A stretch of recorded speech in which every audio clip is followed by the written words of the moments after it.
America এমন একটা জায়গা আছে, সে চুক্তি না করে যদি মুখেও বলে, হ্যাঁ তোমরা আমার অনুমতি ছাড়া ওখান থেকে তেল কিনতে পারবে না, বাংলাদেশের ক্ষমতা নাই যে অনুমতি ছাড়া তেল কিনবে। বাংলাদেশের সামনে বিকল্প কি ছিল? চুক্তিটা না পড়ে সবাই কথা বলে।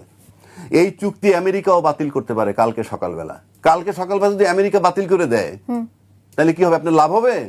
না যাই না বলে, কেন হবে না আমি সেটা বলে দিচ্ছি।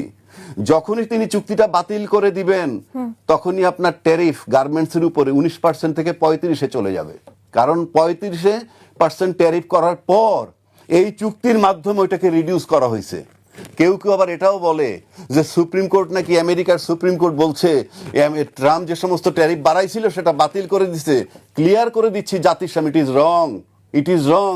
ওই 35% বহাল হবে। কারণ এক্সিকিউটিভ অর্ডার 14,257 এপ্রিল 2025 আমেরিকার এক্সিকিউটিভ অর্ডার, সেটাই এইটি ইম্পোজ করছে। বাতিল করছে সুপ্রিম কোর্ট কোনটা সেটা বলি। বাতিল করছে যেমন এই 35% আমার উপর ইম্পোজ করছে। তারপরে আমি তার সাথে তর্ক বিতর্ক করি আরো, তখন সে বলবে 50% দিবা। এরপর যদি আরো বনিবনা না হয়, মানলাম না তোমার এটা, তাহলে 70% দিবা। এই পানিশমেন্ট স্বরূপ যেটা ট্রাম্প সাহেব বাড়াইতে চান ওইটা বাতিল করে দিছেন।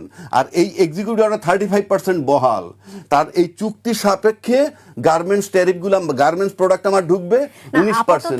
কেন কারা করছে? এই আমরা কয়জন দায়িত্বশীল যারা, যার কথায় নড়াচড়া হয়, যেমন যার কথায়, যার টেলিফোনে মন্ত্রী হয়, যার ইচ্ছায় মন্ত্রী হয়, মন্ত্রী চলে যায়, যার ইচ্ছায় আইজিপি হবে, তারাই তো অথরিটি দেশ।